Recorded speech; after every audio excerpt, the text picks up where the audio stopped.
நமஸ்காரம். இன்றைக்கி நம்ம பார்க்க போகிறது சிவரக்ஷா சோஸ்திரம். இந்த சோஸ்திரத்தை சொல்கிறதுனால என்ன நடக்கும் அப்படின்னா, பூத்தங்கள், பிசாசுகள், பில்லி சூன்யம், கேவல் இவையெல்லாம் நம்மை விட்டு அகன்று ஓடிவிடும். மேலும் அஷ்ட ஐஸ்வர்யங்களும் நமது வசமாகும். சர்வ செல்வங்களும் 16 வகையான செல்வங்களும் நமக்கு வசியமாகும். இப்பொழுது ஸ்லோகத்தை பார்ப்போம். ஸ்ரீ கணேஷாய நமஹ. அஸ்ய ஸ்ரீ சிவரக்ஷா ஸ்தோத்திர மகாமந்திரஸ்ய யாக்ஞவல்க்ய ரிஷிஹி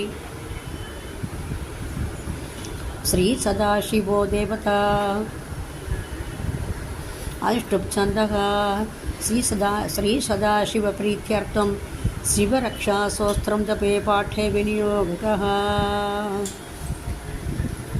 चरितं देवदेवस्य महादेवस्य भावनम् अपारं परमोदारं चतुर्वर्गस्य साधनं गौरीविनायको भेदं पञ्चवक्त्रं त्रिनेत्रकं शिवं ध्यात्वा दशभुजं शिवरक्षां पठेन्नरः.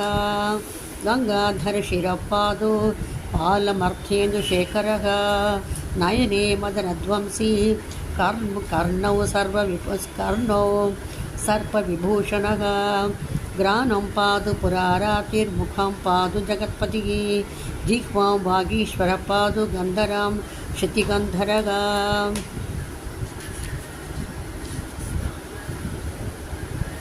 श्रीकण्ठे पादु मे कण्ठं स्कन्दो विश्वधुरन्धरः भुजो भूभारसंहर्ता कर्णौ पातु पिनाकदृक् हृदयं शङ्करः पातु जठरां गिरिजापतिः नाभिमृत्युञ्जयः पातु कटिव्याघ्राजिनाम्बरः शक्तिनी पातु दीनाथ शरणागतवत्सलः ऊरुमगेश्वरः पातु जानुनी जगदीश्वरः जङ्गे पातु जगत्कर्ता गुल्पौ पातु गणाधिपः शरणौ करुणा सिन्धुः सर्वाङ्गानि सदाशिवः एतां शिवबलोपेतां रक्षां यः सुकृति पठेत् स भक्त्वा सकलान् कामान् शिवसायुज्यमाप्नुयात्.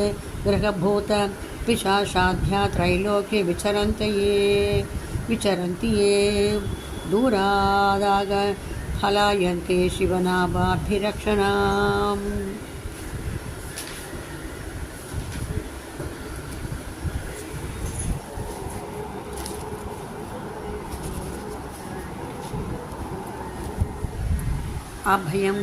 अभयं करणामेदं कवचं पार्वतीपते भक्त्या बिभ्रतीयः कण्ठे तस्य वश्यं जगत्त्रयम्. इमं नारायणस्वप्ने शिवरक्षां यतादिशत् प्रातरुद्धाय योगीन्द्रः याज्ञवल्क्यस्तथालिखत्. श्रीमद् याज्ञवल्क्यमुनिः प्रोक्तं शिवरक्षास्तोत्रं सम्पूर्णम्.